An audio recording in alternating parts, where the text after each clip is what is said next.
কে জানে ভাইপো চুরি করেনি, কে জানে কয়লা চুরি, গরু চুরি, বালি চুরির টাকা তৃণমূলের পকেটে জানি, কে জানে না? সবাই জানে। তৃণমূলের নেতা অভিষেক ব্যানার্জি ভাইপো হাজার হাজার কোটি কোটি টাকা লুটে পুটে খেয়েছে, আর সেই সময় অভিষেক ব্যানার্জিকে শিখিয়েছিল শুভেন্দু অধিকারী। আজকের কপালে বড় করে তিলক টেনে বুক চাপড়ে বলছে আমি মোদির বাচ্চা, আমি হিন্দু আছি, সমস্ত হিন্দু এক হও। আসলে সমস্ত হিন্দু এক হওয়ার কথা বলছে না, মনে মনে বলছে সমস্ত চোর এক হও। ওখানে অনেক লুটে পুটে খেয়েছি, এবার এখানে ডাকাতি করতে এসেছি। আমরা সেদিন বলেছিলাম বিজেপি কি ওয়াশিং মেশিন না সার্ফ এক্সেল পাউডার যে ধুলে সব পরিষ্কার হয়ে যাবে?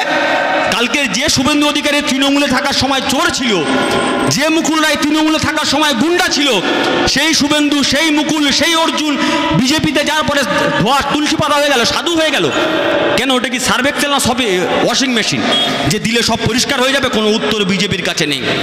বিজেপি চায় না তৃণমূলের ভাই ভাইপো নেতা মন্ত্রীরা জেলে যাক। ওই দু একটা ছিচকে চোরকে জেলে ঢুকিয়ে কোনো লাভ নেই। কান টানলে মাথা আসবে।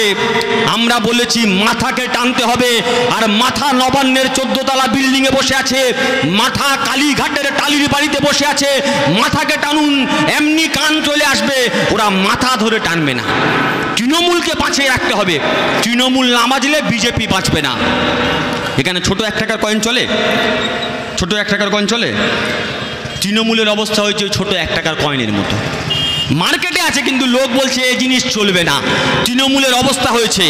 আর বিজেপির অবস্থা হয়েছে 2000 টাকার নোটের মতো। আপনি পকেটে করে নিয়ে গোটা বাজার ঘুরবেন, দোকানদার বলে ভাই খুচরো নেই, বেচাকেনা নেই, খুচরো হবে না, আপনি শোকেসে সাজিয়ে রাখতে হবে। তাই এই বিজেপি তৃণমূলের বিরুদ্ধে আমাদের লড়াই। রুটি রুজির প্রশ্নে আমাদের লড়াই, বেকারদের জন্য আমাদের লড়াই, মা বোনদের সম্মানের জন্য আমাদের লড়াই। কৃষক মাঠে ফসল ফলায়, সে যাতে ফসলের দাম পায় তার জন্য আমাদের লড়াই। এ লড়াই আমাদেরকে লড়তে হবে। আর এ লড়াই যখন আমরা লড়তে যাই, ওরা বলে এ লড়াই তোমরা লড়তে পারবে না। ওদের কাছে পুলিশ আছে, ওদের কাছে গুন্ডা আছে, ওদের কাছে ক্রিমিনাল আছে, ওদের সঙ্গে তোমরা লড়াই করে পারবে? আমরা বলি ওই গল্পটা শুনেছেন যেদিন জঙ্গলে আগুন লেগেছিল?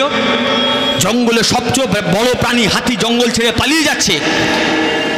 জঙ্গলের সবচেয়ে বুদ্ধিমান শিয়াল জঙ্গল ছেড়ে পালিয়ে যাচ্ছে। সেই সময় দেখছে একটা ছোট্ট চড়ুই পাখি ঠোঁটে করে জল নিয়ে গিয়ে জঙ্গলে আগুন নেভাচ্ছে। হাতিটিকে বললো শোন ভাই শোন, আমি তো জঙ্গলের সবচেয়ে বড় প্রাণী, আমি আগুন নেভানোর সাহস পাচ্ছি না, তুমি ছোট্ট চড়ুই পাখি তুমি ঠোঁটে করে গিয়ে আগুন নেভাবে? সেদিন ছোট্ট চড়ুই পাখি বলেছিল শুনে রাখো হাতি, যেদিন জঙ্গলের ইতিহাস লেখা থাকবে সেদিন এই ইতিহাসে বড় বড় অক্ষরে লেখা থাকবে তুমি সবচেয়ে বড় প্রাণী, তুমি জঙ্গল ছেড়ে পালিয়েছিলে। আমি সবচেয়ে ছোট্ট পাখি, কিন্তু আমি জঙ্গল বাঁচানোর চেষ্টা করেছিলাম। আর নতুন করে যেদিন বাংলার ইতিহাস লেখা থাকবে